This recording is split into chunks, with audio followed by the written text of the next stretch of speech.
Hi and welcome once again to this new edition of A la Vista with Dr. Ana. Well, normally you know that I focus on Latino health, and that's usually what my shows are all about. But today is a very special show because I am going to turn it over to a Latino leader, and I am going to focus today on Latino role models. Specifically today I have a very, very unique guest, someone who has dedicated her life to the very difficult career of media, who has excelled in it, and also who has used that tremendous success to be a leader, to be an activist in the Hispanic community. It is my honor, it is my great pleasure to have with me Jackeline Cacho. Jackeline, thank you so much for being with us today. Anna, thank you. Thank you so much. A great pleasure. What can I tell you? It's an honor. She's my role model, and I'm very happy to have you here with us today. Thank you. Thank you for inviting me. You have an amazing story. We could do several shows just on all the challenges and the obstacles that you have overcome, challenges that we find in our culture as Latinas, all of us do.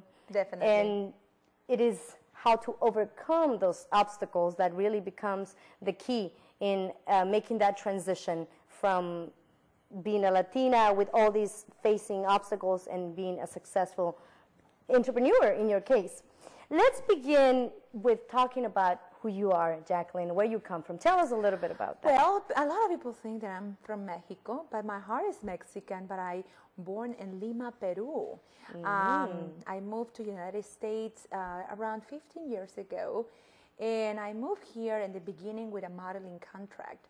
It was sometimes. Tell them what you were. You had a title. What was it? She's been modest. I represent my country in 3 international pageants. It's Miss Peru International 1994, which it was a wonderful pleasure and a great opportunity to learn and to grow as a person, as a woman, and as a leader as well.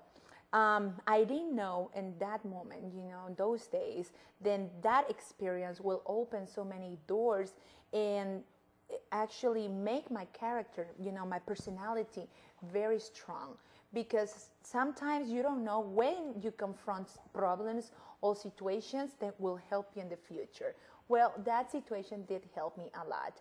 When I moved to the United States and I was doing modeling, I was, thinking, my God, I'm making here 3 times more money than what I'm making in Peru.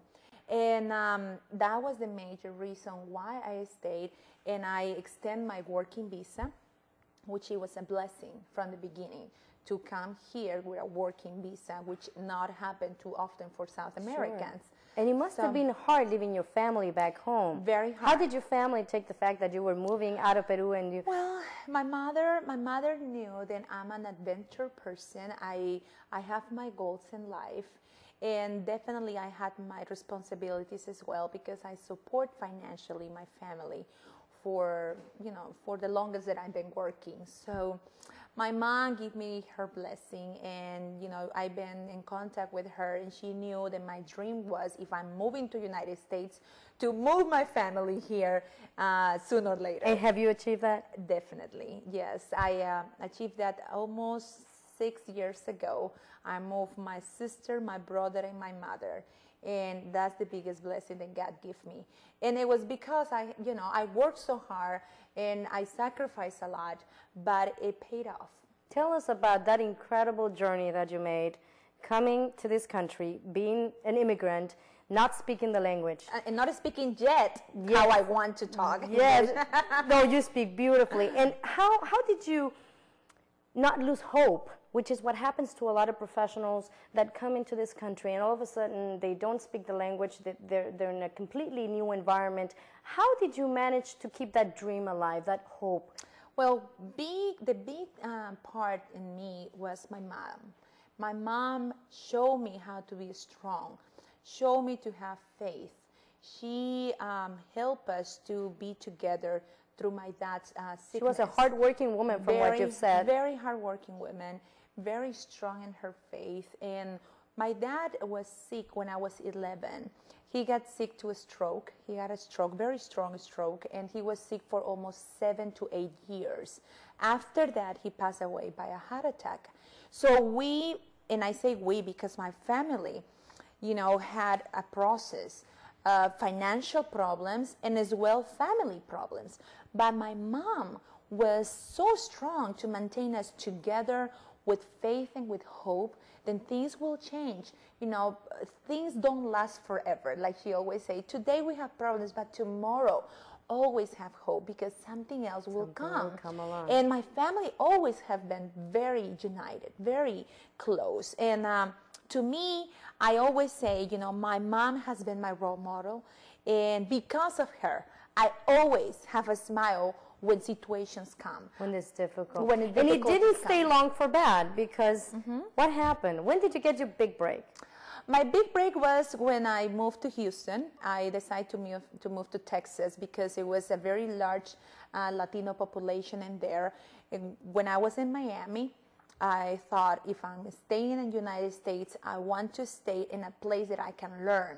So Texas for me was a great market to learn English, to learn about the culture, to learn about the United States. So I moved to Texas, to Houston, and I was doing radio. I was a morning show DJ, okay? Yes. And you were getting up at what time? You told me that off camera. 3:30 in the morning every day for 3.5 years. To do radio and to be the PR public relations director. And from there, after noon, I was the weather anchor and the entertainment anchor for Telemundo. And, you know, people ask me, you were crazy. You were almost not having any hours to sleep. And I said, no, I'm not crazy. I'm living my dream. I will have to have 3 jobs because I have to make enough income to bring my family. So this is what you know, I want people to understand. I had a dream in my head and I had a goal, and so that was you know, that's what kept you going. Every morning when I get up, Ana, and I heard the birds, you know, singing in my backyard. You knew that it was time to get up. It was time to get up. And I said, you know, thank you, God, because I'm awake and I have a work and I'm living my dream. And my dream came true 3.5 years later. Tell us about that. What happened? Because I brought my sister. And when I saw her at the airport, I was crying, I was hugging her, because I had enough money that I can support her and I can prove to the government that I can bring my first sister. Then 2 years later, I brought my brother. And I cried again, you know, and I said, oh my God, you know, this is coming together. Finally, you know, because sometimes you're like, keep working and working. It probably happened to many people that is watching us. Right. And you don't see results, but you have to analyze that results come sometimes in little capsules. You have to be patient. You have to learn to have patience. And you have to stay disciplined. You have very focused and very disciplined. And remember, sometimes things don't happen in our time, happen in His time. They don't happen quickly sometimes. Don't happen quickly. You know, you have to have patience and see when you're ready. Because maybe if I brought my family and the first year, I wasn't ready. I wasn't ready financially, you know, professionally or emotionally.